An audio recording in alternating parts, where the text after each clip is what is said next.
और याकूब से यूसुफ पैदा हुआ, ये उस मरियम का शौहर था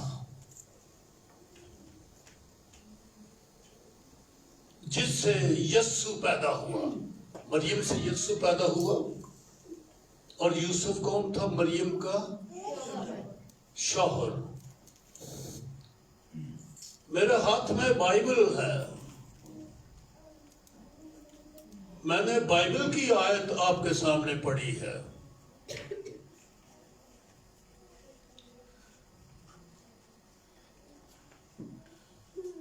लिखा है कि यूसुफ मरियम का शौहर था। गवाही तो सच्ची है, बात तो दुरुस्त है। कोई इसको और रंग दे दे तो दे दे, उसकी अपनी मर्जी है। लेकिन बाइबल तो शौहर बता रही है, वाज़ेह।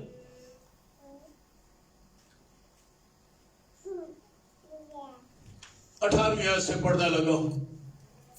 अब यीशु मसीह की पैदाइश इस तरह हुई कि जब उसकी मां मरियम की मंगनी यूसुफ के साथ हो गई। हम समझते हैं वो मंगेतर था। लफ्ज यहीं पर है, ये लिखा हुआ मंगेतर। पंजाबी कल्चर को सामने रख के मंगेतर कहा जाता है, बीवी और शौहर नहीं कहा जाता।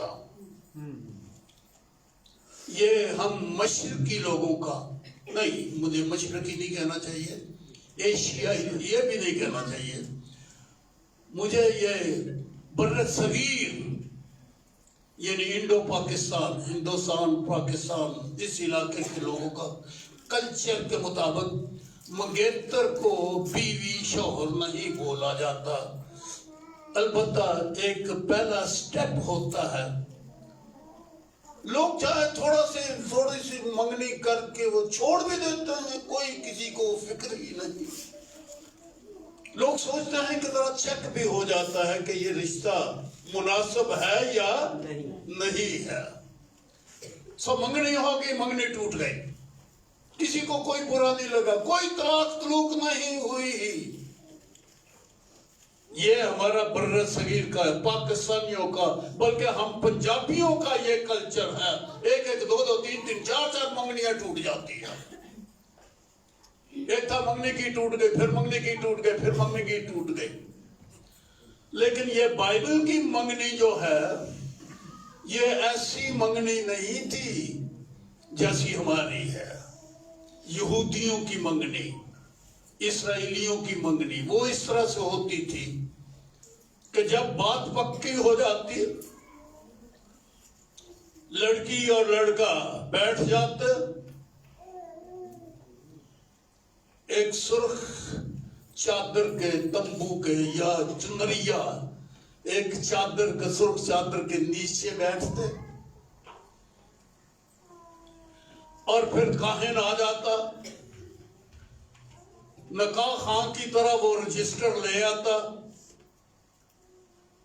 और वो पूरी लिखत पढ़त कर लेता था। लिखा पढ़ी हो जाती थी कि ये लड़की है, ये लड़का है और इन दोनों का आपस में ब्याह हो गया है। दोनों तरफ से साइन हो जाते थे, बात पक्की हो जाती थी और ये ब्याह हो जाता था, ये नकाह हो जाता था।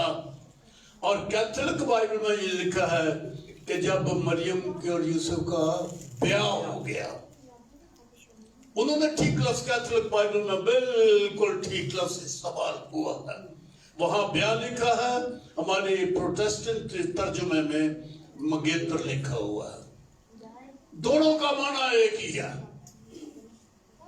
कोई फर्क नहीं है। सिर्फ हमारे कल्चर का और उनके कल्चर का फर्क है। लफ्ज जो है वो बिल्कुल ठीक है।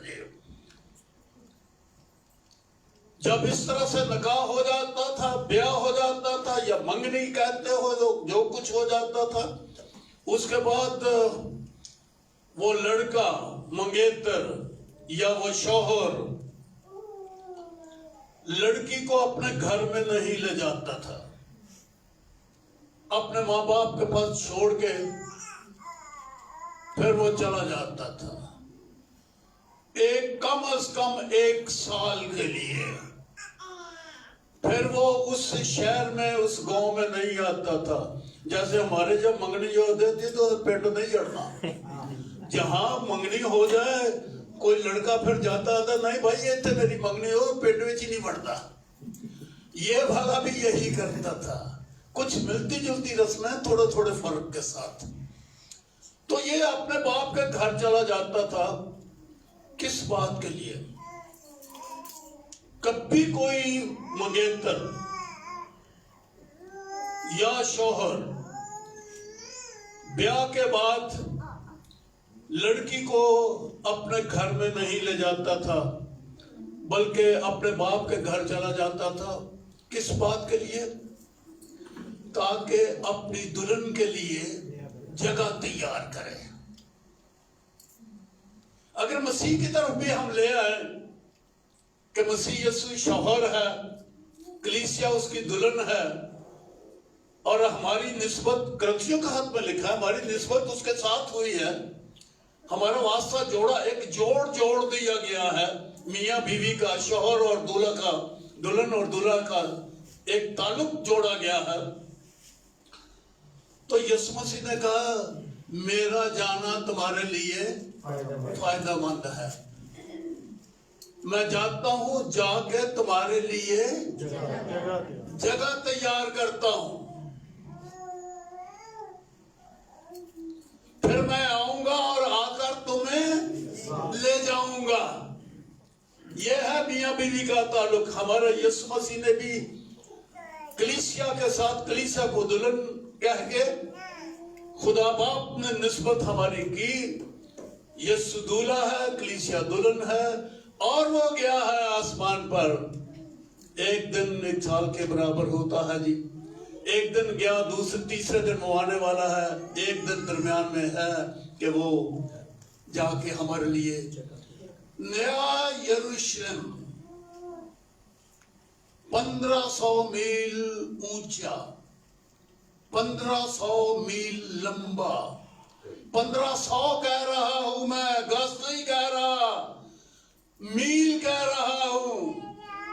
वो तो एक अजीम मकाम नमा शहर है जिसका मुंतजर इब्राहिम भी था, इजहाक भी था और याकूब भी था।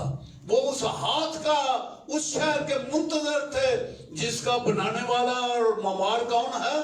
खुदा।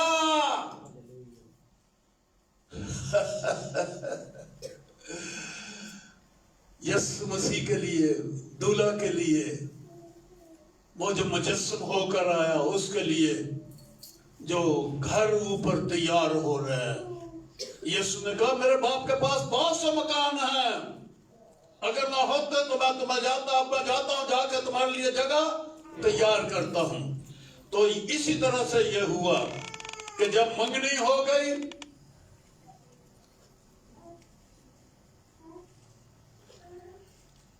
और यूसुफ अपने घर चला गया,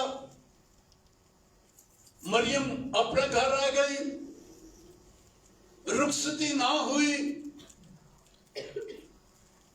और लिखा है कि उनके इकट्ठे होने से पहले वो रूह कुद्स की कुदरत से हामला पाई गई।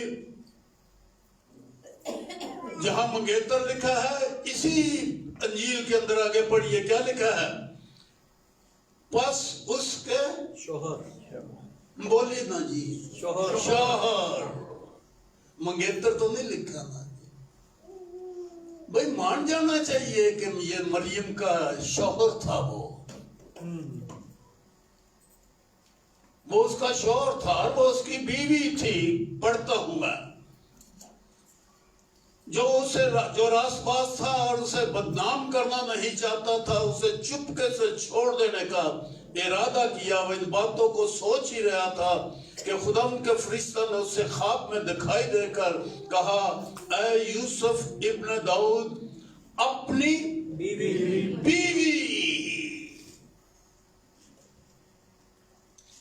मियां बीवी, शौहर बीवी, और क्या सबूत चाहिए कि वो ब्याहे गए थे। ये सदा कुंवारी रहने वाला जी, उसने उसको, वो सदा ही कुंवारी रही। ये दुनिया ख्याल करती है, इस तरह की तालीमें देती है, पूरी दुनिया में चलती है इस तरह की तालीम। अपनी तरफ से लोग एहतरामन, पता नहीं किस कल्चर, किस हिसाब से ये लोग फैसला देते हैं। हालांकि जब 12 बरस का यीशु हैकल में बुजुर्गों के दरमियान में गुफ्तगू कर रहा था, सवालो जवाब हो रहा था, और मरियम और यूसुफ वापस 3 दिन के बाद वापस, वो जब काफिले में ना मिला वापस आए, तो उन्होंने यीशु को क्या कहा था? मरियम ने, बेटा तूने हमें क्यों परेशान की? मैं और तेरा, हाँ बोले बोले, सारे बोले ना, मैं और तेरा बाप। अब कहते लोग कहते हैं जी वो गार्डियन था, वो मुहाफिज था। अरे बाबा, वो मुहाफिज था, हमारे नजदीक वो मुहाफिज था, लेकिन बाइबल के नजदीक क्या है? मरियम क्या कहती है? मैं और तेरा बाप। ये तो पूरी दुनिया में किसी मुलाजिम को या किसी गार्डियन को, किसी मुहाफिज को कोई अपना शौहर तो नहीं कहते, मैं और तेरा बाप। तो ये क्या साबित करता है जी कि उनकी आपस में कोई रिश्ता नहीं था, अज़दवाजी रिश्ता नहीं था। सदा कुंवारी रहने वालों से मैं यही पूछता हूँ, अरे जब वो मरियम उसे कहती है ये तेरा बाप है,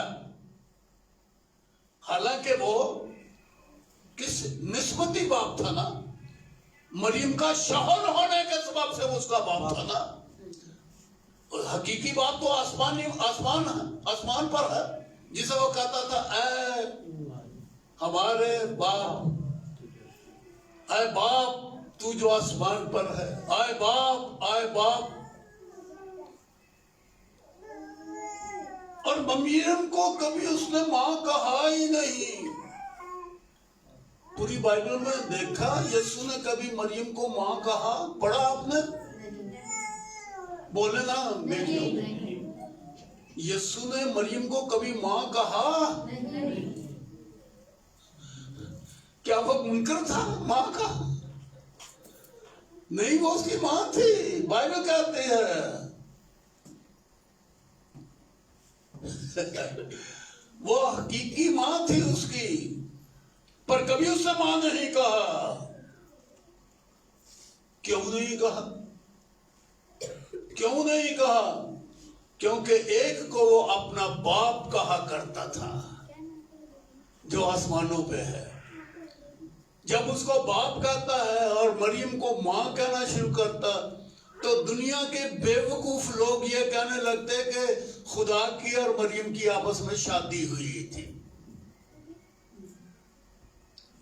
और कुछ अगली बात मैं नहीं कहता इस वक्त, वो गज़ल-उल-ग़िलात की किताब का जो ऊपर जो है ना दबाचा, वो आप पढ़ लें तो सारी रोशनी हो जाएगी आपको कि लोग कैसे कैसे सोचते थे मरियम के बारे में और खुदा के बारे में, क्या क्या राय थी। कैथोलिक बाइबल को खोलो जाके घर में और उसका दबाचा पढ़ो गज़ल-उल-ग़िलात का, आपको पता लग जाएगा कि कैथोलिक के लोगों की कैसी नादानियां हैं और अब तक उनकी बाइबल में मौजूद हैं। इसलिए यीशु ने कभी भी मां नहीं कहा कि बेवकूफ लोग खुदा को और मरियम को मियां बीवी ना कहना शुरू कर दें। और ये बात पकड़ के इस्लाम ने हमारे लिए हथियार बना लिया, क्योंकि उन दिनों में ये यही सोचा करते थे। जब इस्लाम आया तो क्रिश्चियनिटी में यही सोचा करते थे, खुदा का और मरियम का आपस में वसाल हुआ, नकाह हुआ। उसने उसको नकाह नहीं करना चाहिए, उसने उसको अपनी बीवी बना लिया था। तो ये पुराने जमाने के मसीही लोग जो कैथोलिक, उन दिनों में कैथोलिक ही थे, यही कहा करते थे। और हम बड़े जबरदस्त कैथोलिक बने हुए, हम तो जी पहली जमात है जी, हम तो जी सुपर जमात है जी, हम तो माँ है जी। तुम पता नहीं कौन हो, असली जमात तो हम है, पहली जमात तो हम है। अरे बेवकूफियों की बातें छोड़ो फिर। बहरहाल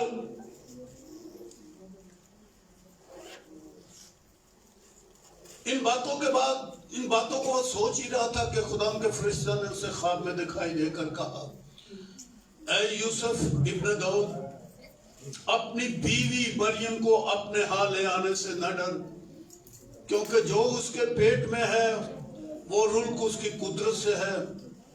उसके बेटा होगा और तू उसका नाम यीशु रखना, क्योंकि वही अपने लोगों को उनके गुनाहों से निजात देगा। ये यीशु नाम के मानी है। ये सब कुछ इसलिए हुआ जो खुदा ने नबी की मार्फत कहा था वो पूरा हो। देखो एक कुंवारी हमला होगी और बेटा जनेगी और उसका नाम इमैनुएल रखेंगे। यहाँ इमैनुएल यशाया नबी की मार्फत कहा गया। यहाँ फरिश्ते ने आके कहा कि तू उसका नाम यीशु रखना जी। यीशु में और इमैनुएल में दुनिया की सोचों में ऐसा तफरका पड़ा हुआ है, समझ नहीं आती। कहते जी उसका नाम तो इमैनुएल होना चाहिए, तो इमैनुएल तो कोई पैदा ही नहीं हुआ, तो इसका नाम यीशु रखा गया। यशाया की नबूवत ये वाली नहीं है जी। बस इस तरह की उल्टी सीधी सोचे बाज लोगों की बनी हुई है। बहरहाल ये जबराइल फरिश्ता ने आके कह दिया कि एक कुंवारी हमला होगी और वो बेटा जनेगा। आज का मैसेज मेरा ये है, पहले तो इल्मी बातें मैंने पहले भी कई बार बताई हैं, आपको याद दिला दी हैं। याद इसलिए दिलाई है ताकि ये पक्की हो जाए। लोगों की आदत है खादिम का कलाम सुनो, खुश हो जाओ, गना बन जाओ, पर अपनी सोचे नहीं छोड़ना चाहिए। सो लोग कलाम सुनते रहते हैं लेकिन अपनी बात के पक्के रहते हैं। ये लोगों ने आदत, अरे तुम्हें कलाम सुनने का फायदा क्या अगर तुमने अपनी जगह छोड़नी नहीं है तो। बहरहाल सवाल पैदा होता है कि यीशु मसीह कौन है जो एक कुंवारी से पैदा हुआ। यह तो पक्की बात है कि वो इंसानी नुत्फा नहीं, वो बनी आदम नहीं है, इब्ने आदम है, बनी आदम नहीं है। वो आदम के तुखम से वो नहीं है। फिर है ये कौन? आज मैं इन बातों के ऊपर थोड़ा सा वक्त लूंगा। बच्चों ने भी वक्त लिया, मैं भी ज्यादा वक्त अब नहीं लूंगा। कौन है ये, क्यों आया, इसके बारे में यूहन्ना की अंजील के पहले बाब में लिखा है। और असल में कलमा था, कलमा खुदा के साथ था, कलमा खुदा था, कलमा मुजस्सम हुआ। कौन है ये? कलमा। कलमा है ये।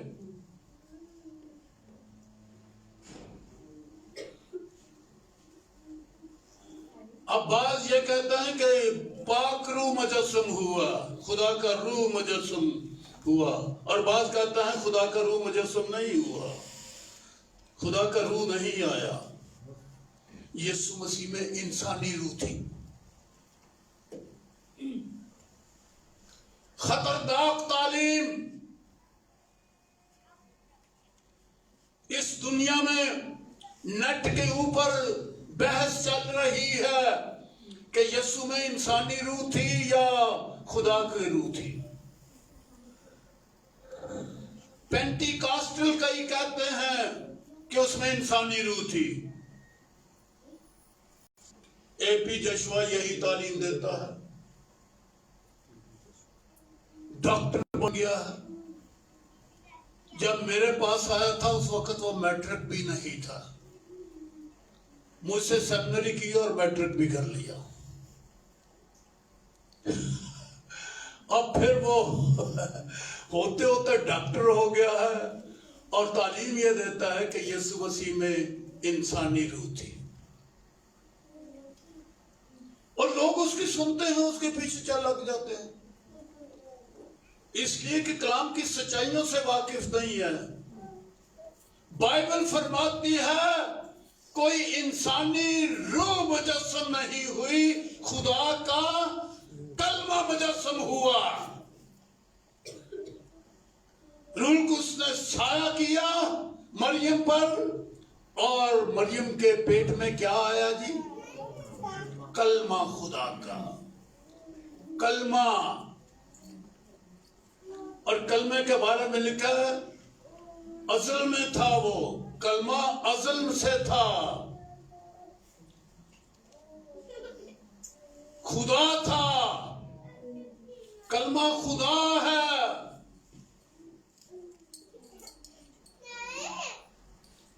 अज़ल सबसे पहले अज़ल में कलमा था, कलमे से पहले कुछ नहीं था, अज़ल में कलमा था। वो कलमा आया, कोई नबी नहीं, यीशु मसीह कोई नबी नहीं, कोई नेक इंसान नहीं, कोई रास्तबाज आदमी मास नहीं, कोई नेक आदमी मास नहीं, को मौजे दिखाने वाला, मास निजात देने वाला, माफी देने वाला, शिफाएं देने वाला।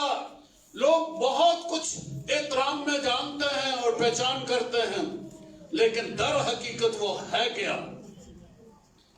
सारी कायनात का खलक करने वाला खुद मुकद्दसा मरियम के बदन में आया। खालिक़े कुल। इस गहराई में जाओ। ये क्रिसमस का मौका आया है, मसीह को पहचानो वो कौन है। ये कायनात जिससे बनाई है वो खुद आया, क्योंकि उसके बारे में यूहन्ना की इंजीली में लिखा हुआ है कि उसके बगैर कोई चीज भी, जो कुछ पैदा हुआ है उसके बगैर कोई और चीज पैदा नहीं हुई। सब कुछ उसी के वसीला से पैदा हुआ। वो जिसने खलक किया वो मुकद्दसा मरियम के बदन में आके मुजस्सम हुआ। कलमा कलमा कलमा, बाप नहीं मैं कह रहा, मैं कलमा कह रहा हूं। बहैसियत खुदा। क्या जरूरत थी? लोगों को तालीम दो, लोग सीधे हो जाएंगे। बनी इसराइल को उसने तालीम दी ना, पहले आदम को तालीम दी, कायम को, हाबिल को तालीम दी, सेत को तालीम दी, फिर हनूक को तालीम दी, नूह को तालीम दी, इब्राहिम को तालीम दी, मूसा को तालीम दी, बनी इसराइल को तालीम दे दी, शरीयत दे दी, अच्छी नसीहत, अच्छी तालीम दी। मास तालीम देने के लिए नहीं आया, वो उससे पहले दी। लोग सीधे ही नहीं होते, लोग सीधे ही नहीं होते। बनी इसराइल को उसने शरीयत दे दी, 10 हुक्म दिए और तालीम भी दी, वो नाफरमानी ही करते गए।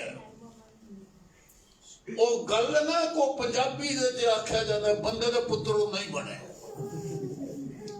वो खुदा दे पुत्र नहीं बने। दूसरे दूसरे मजहब आ गए, इस्लाम आ गया, हिंदुइज्म था, और फिर शैंटोइज्म आ गया, और फिर बुद्ध मत भी था, और जैन मत भी थे, कितने कितने, और सिख आ गए, और हिंदू आ गए, और क्या क्या आ गए, तालीमें लेके आ गए। लोग सीधे नहीं होते। खुदा की शरीयत आ गई, फिर भी सीधे ना हुए, फिर भी रास्तबाज ना हुए। खुदा सिर्फ इनको सीधा करने ही नहीं आया था कि बिगड़े सीधे हो जाएंगे, बल्कि वो किस लिए आया। मैं मत्ती के 5वें बाब में ही ये एक आयत आपको याद दिला देता हूं, 48वीं आयत है।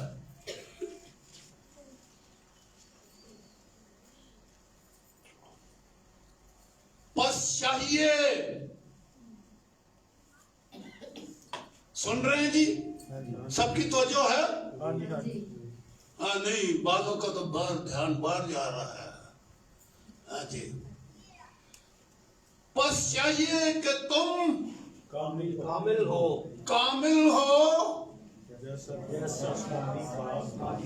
जैसा तुम्हारा आसमानी बाप कामिल है, कामिल है। वो तो कामिल करने के लिए आया। यीशु की ये तालीम है पहाड़ी बाज में। हम सिर्फ बंदगी करने वाले बन गए, हम सिर्फ अच्छा होने की कोशिश कर रहे हैं। कामिल जैसा तुम्हारा वो बाप की मानद बनाने के लिए हमें आया।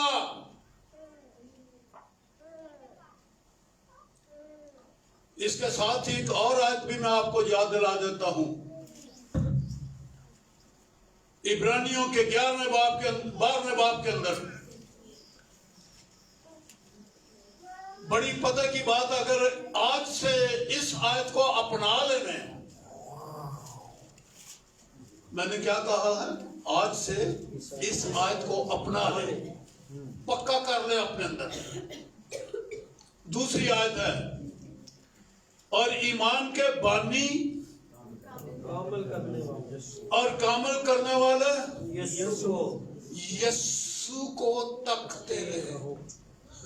वो तो बाप दे ना जाके बह गया है, देखो नजर आंदा जो, अखियां बंद कर दो तो नेरा ही नेरा, अखियां बंद कर दो तो पता नहीं की ख्याल से आना शुरू हो जाते हैं। यीशु की बजाय और अखियां बंद करो तो पता नहीं की ख्याल अंदर आने शुरू हो जाते हैं। ये अजीब आयत है। ईमान के बानी और कामल करने वाले यीशु को सुनिए ज़हन खोल करके। जब आप बैठते हैं, इबादत करते हैं, दुआ करते हैं, गीत गाते हैं, बाइबल कहते हैं, ज़हन में ख्याल चल रहे होते हैं ना, आपके ख्याल आपको नजर आते हैं ज़हन में तो सामने होते हैं। आपके ज़हनों में जो ख्याल होते हैं वो साफ साफ नजर आते हैं ना। जैसे आप सोच बना रहे हैं आप अपने घर की, तो घर का नक्शा ज़हन में आ गया, ठीक है जी। आपने कोई तस्वीर की सोच बना ली, तस्वीर ज़हन में बन गई। आप मार्केट की तस्वीर आपके वो नजर आती है ना, आपको मार्केट, आपके सूट आपको नजर आते हैं ना, आपका घर आपको नजर आता है, ड्राइंग रूम की चीजें आपको नजर आती हैं ना। क्या है ये ज़हन में जो नजर आ रहा है? किस चीज को मालूम? मुझे जोश आ गया, डरता हूं, हाथ दर्द करने लग जाता है। जो सोच में आए वो नजर आता है, जो ख्याल में आए वो नजर आता है। ग्रंथियों का खत में लिखा है, हाल में बाला की चीजों के ख्याल। हमें समझ ही नहीं आती। हम गीत गाना जानते हैं, दुआ करना जानते हैं, बाइबल पढ़ना जानते हैं, ख्याल आवारा है, ख्यालों की तरफ ध्यान ही नहीं। ख्याल किधर जा रहा है? सो जो ख्याल होता है वो नजर आता रहता है। यहां लिखा है तकते रहो, ख्यालों में अपनी सोचों पर ध्यान डालो, जहन की तस्वीर देखो, जहन में क्या तस्वीर बनती है। और परवेज को मेरी गलती समझ आ रही है? और पीछे जो बैठे हुए मेरे भाई, मेरी बात की समझ आ रही है? इन बहनों को, बच्चों को आ रही है समझ? जो जहन में होता है वो नजर आता है, वो तकते रहते हैं। हमारा जहन में हमारा ड्राइंग रूम है, हमारे जहन में हमारे बच्चे हैं, इबादत में बैठे हैं, सारे घर की तरफ ध्यान है, इबादत में बैठे हैं, पता नहीं क्या सोच रहे हैं। अरे ख्याल क्या है? और ख्याल ही को कहा जाता है कलाम। बात मुकम्मल हो गई, कलाम की समझ आ गई। ख्याल में क्या होता है, ज़हन में क्या होता है? ख्याल। ख्याल को क्या बोला जाता है? कलाम, कलमा। तो जब ये कहा जाता है उसको तकते रहो, कलमे को तकते रहो, तो इसका मतलब है कि आपके ज़हन में कलाम है।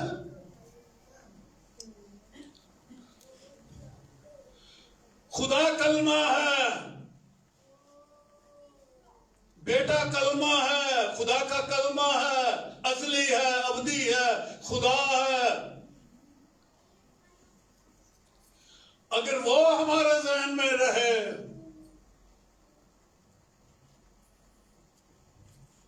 किसकी मानत बनोगे? खुदा की मानत। अरे ये जो इधर बैठा हुआ है इसका नाम भूल जाता हूँ अक्सर, टेंड करके रखता है ये। समझ रहे हैं मेरी बात? हाँ जी। खुदा है कलमा, ज़हन में रखो। ख्याल, कलमा। जिनके पास खुदा का कलाम आया उसने उनको क्या कहा? खुदा कहा।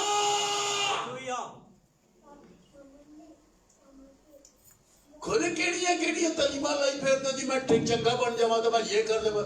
ओए यहूदी चंगे नहीं बन सके, मुसलमान चंगे नहीं बन सके, हिंदू चंगे नहीं बन सके, सारे गुनहगार है। इस्तिग़फ़ार पढ़ते हैं, तौबा तौबा तौबा तौबा पढ़ते रहते हैं, तौबा का अमल जारी है लोगों का। और की होया आदने को दुनिया तो कामल हो नहीं सकता, ऐਵੇਂ ही गल्लां कर गया यीशु मसीह, ऐਵੇਂ ही कर गया, ऐਵੇਂ कह गया कि कामल बनो जैसा तुम्हारा आसमानी बाप कामल है। आज तक दुनिया लोग कहते हैं जी वो हाँ दुनिया तो केड़ा बंदा कामल है, तालीमें तो कामल करती नहीं है। कामल करता है खुदा का कलमा, खुदा का कलाम, जब वो ज़हन में रहता है।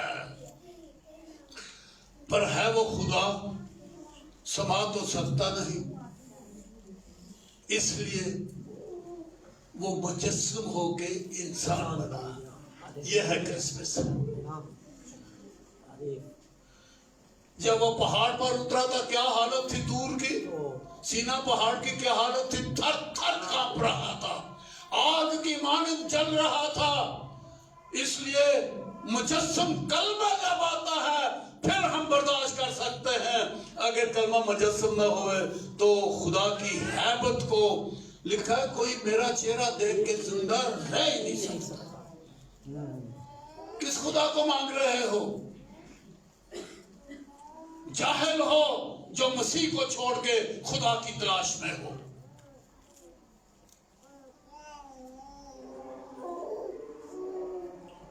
मैंने गलत कहा है?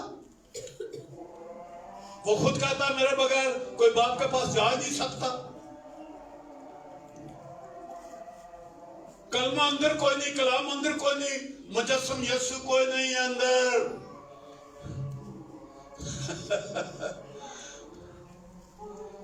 इसलिए मैंने सवाल उठाया था कि वो आखिर मुजस्सम हुआ क्या? इसलिए मैं 2 आयतें पढ़ के खत्म करने लगा हूं इफ्सियों में से।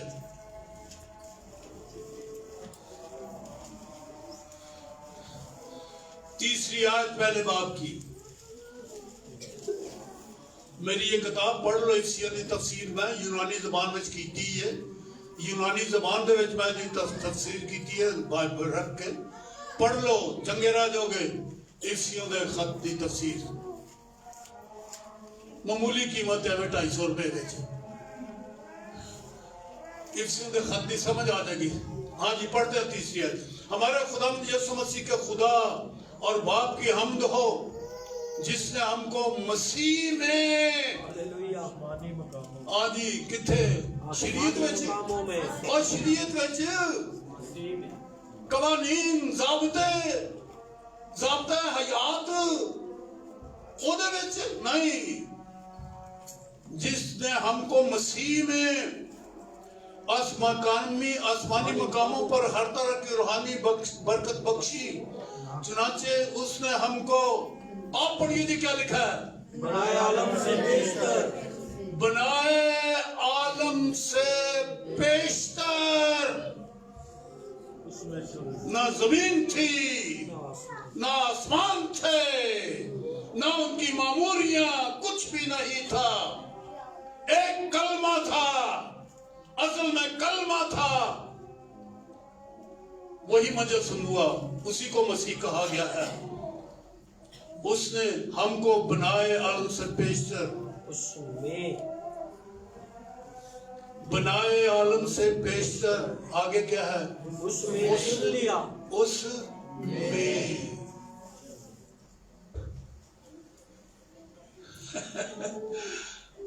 जाओ जिधर मर्जी दौड़ते फिरो, मसीह में ही आना पड़ेगा। भागो, जिधर जाना चाहते हो भागो, ढूंढो, तलाश करो, खाली हाथ लौटोगे,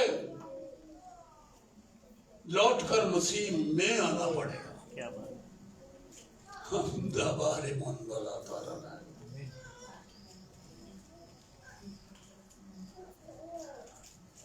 हमको बनाया आदम से पेशतर, उसमें चुन लिया ताकि हम उसके नजदीक मोहब्बत में पाक और बेऐब हों, और उसने अपनी मर्जी के नेक इरादा के मुवाफिक हमें अपने लिए पेशतर से मुकर्रर किया कि यीशु मसीह के वसीला से उसके लैब पालक बेटे हों।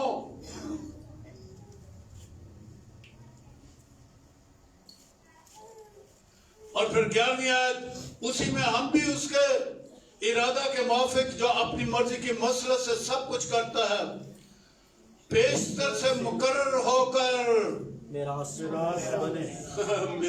बने। बनाए आलम से पेशतर हम।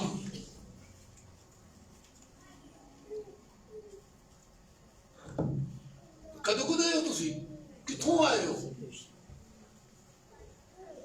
मसीह में, कलमे में बनाए आलम से पेशतर, चुने गए, मुकर्रर किए गए, चुने गए, मुकर्रर किए गए। वो इसलिए मुजस्सम हुआ ताकि वो कलमे का मेयार इंसानी बना दे, जैसे इंसान के अंदर और ख्यालात रहते हैं, इसी तरह से मसीह हमारे ज़हन में इतना उसने अपने आप को छोटा किया। एक दिन छोटा बच्चा बन गया मां के पेट में, फिर वो पैदा हुआ, फिर वो लड़का हुआ, फिर वो जवान हुआ, लेकिन वो एक बच्चे के ज़हन में भी समा सकता है। सो मैं खत्म करने को हूँ, आज तो मेरे पास और बहुत है, लेकिन अब सब नहीं मैं बयान करूंगा। मैं रूमियों में से एक हवाला देके बंद करने लगा हूँ जी। 8वां बाब गल भर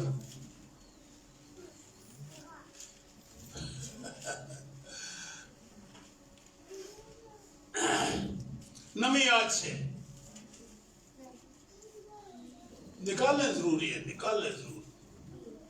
8वां बाब रोमियो 9वीं आयत, लेकिन तुम जिस्मानी नहीं बल्कि रूहानी हो, बशर्ते के खुदा का रूह तुम में बसा हुआ है, मगर जिसमें मसीह का रूह नहीं। खुदा का रूह, मसीह का रूह एक ही आदमी लिखा हुआ।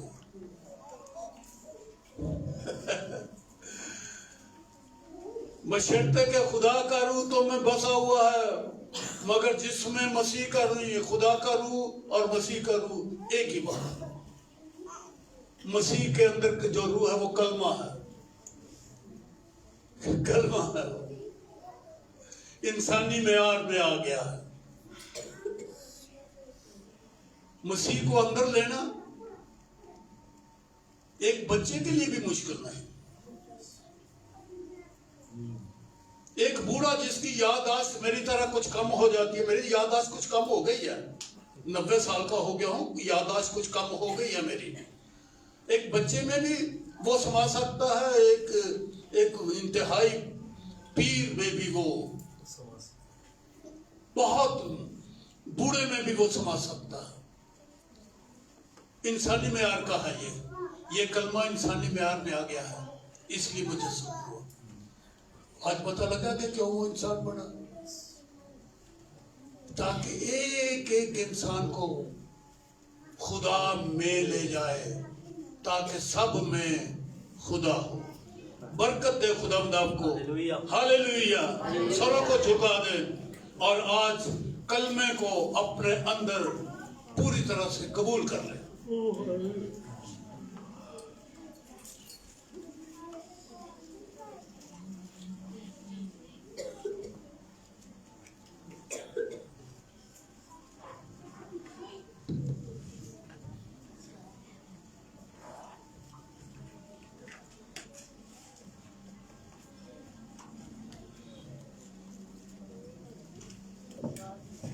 स्वयं अपने सुर को खुदा के सुर चुकाएं इन खूबसूरत बातों के लिए, इस खूबसूरत कलाम के लिए कि कलमा खुदा मुजस्सम हुआ और हमारे दरमियान में रहा, और हमने उसका एहसास चलाने का जैसे बात की इकलौते का, और सब चीज़ें उसके वास्ते और उसमें कायम हो जाती हैं। हम भी यीशु मसीह के उस कलमा खुदा में कायम हो चुके हैं। बाप बड़ी बरकत दे अपने लोगों को, और खुदा मुझे कलमा खुदा, कलमा रूह के साथ खुदा मंद इनकी रूहों के साथ एक अकाई बना ले खुदा मंद। बड़ी बरकत दे, ये सब कुछ देर जिंदा चला लिया और मुकद्दस नाम के वसीला से मांगते हैं, आमीन। गीत नंबर